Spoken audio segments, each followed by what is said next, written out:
I'm a goddamn onion.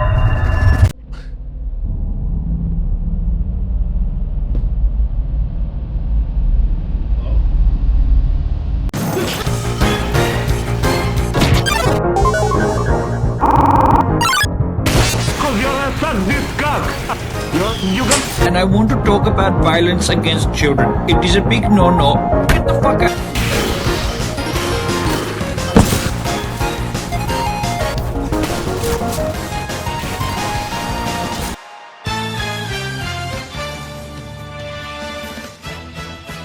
Pyro, or as I like to call him, the Fury Attractor, is an absolute beast when it comes to head-to-head combat. Unless the Pyro you're facing installed the game 4 minutes ago, you shouldn't neglect the Pyro's abilities. Because we all know what happens when you underestimate how good the Pyro is. But what makes Pyro such a threat to play against? Well, to answer that, we need to focus on his two main weaknesses.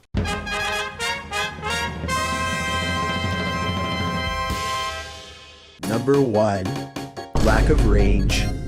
You heard me right, Pyro has some shortcomings, with the most notable one being his lack of range. And you know, normally, it wouldn't be that big of a deal, if not for the fact that Valve, the AAA company that they are, added hit scans to their game, as a way of showing middle finger to Pyro mains, because you can technically compensate for the lack of range using one of the Pyro's secondaries. But when half of the enemy team consists of snipers and scouts, then good luck having fun while playing Pyro. All jokes aside, Pyro has absolutely no counterplay against his scans. Like, one carefully placed mini sentry is more than enough to shut him down. It goes without saying, but those weaknesses exist for a reason. And one of those reasons is... Not many people know that, but once you rack up 100 hours in Pyro, you unlock a new ability called the Air Blast. And contrary to popular belief, its main use isn't keeping people you don't like away from you.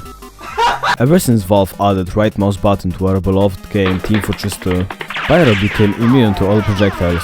Not only that, Pyro is also able to deflect all the projectiles back at the enemy, so no soldier mains are forced to use their brain. Also, don't let the simple design fool you. Air Blast can be utilized in more than one way. Like, for example, extinguish your teammates so that they can stop calling you useless in chat. Bully Demonites. Like, come on, it's not 14th century. Pick up a gun, you one-eyed... Oh, and most importantly, reflect the projectiles.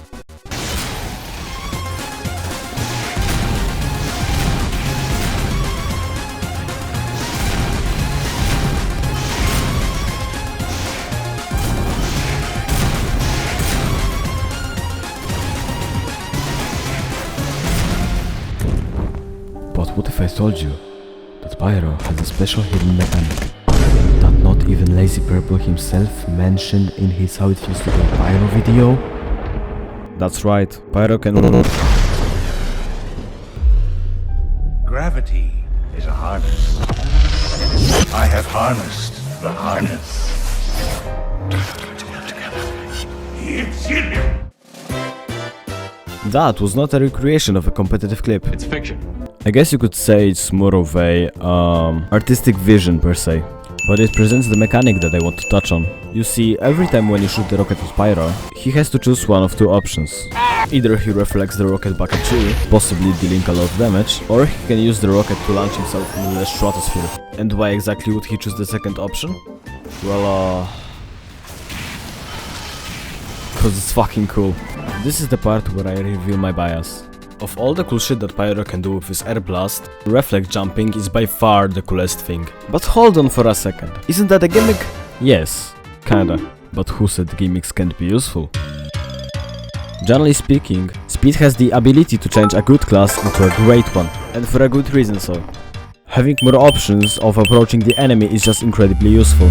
So what happens when Pyro, a close combat class, gains immense amounts of speed, both horizontally and vertically? Short answer, someone will die. Long answer, you probably too. Combining it with the fact that, you know, absolutely no one expects you to fly, reflect jumping starts to look more like a viable approach.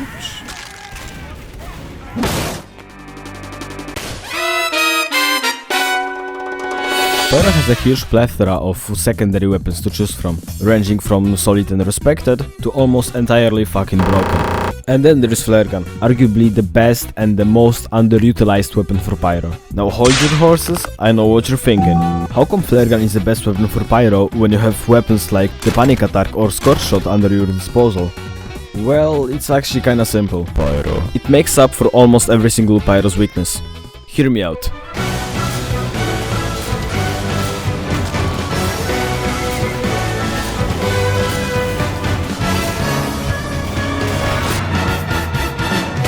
Are you tired of these tedious Pyro duels? Do you like consistent and reliable damage? Or would you like to kill every single class at any given range? Regardless of what was your answer, I'm going to talk about Flare Gun right now, so buckle up. Flare Gun and its core revolves around dealing critical damage to burning players, making it one of the most useful long-range weapons Pyro can possess. But obviously, as is the case for most TF2 weapons, Flare Gun has many redeeming qualities that usually go under the radar for a casual player. Stuff like this,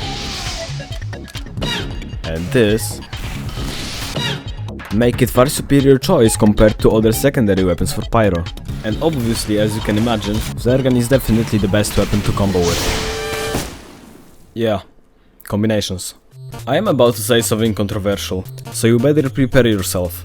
Pyro is a mechanically challenging class. Unlike Soldier, you can't just hold down left mouse button and let the splash damage do the job for you. Learning how to execute combinations as Pyro can elevate your gameplay to a new level, pushing Pyro's skill ceiling even further.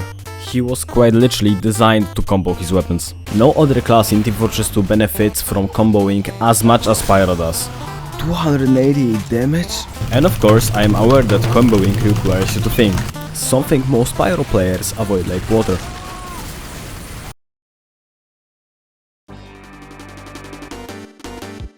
Hey there, I hope you enjoyed the video. I apologize for that huge fucking gap between my uploads. I will work on that, I promise.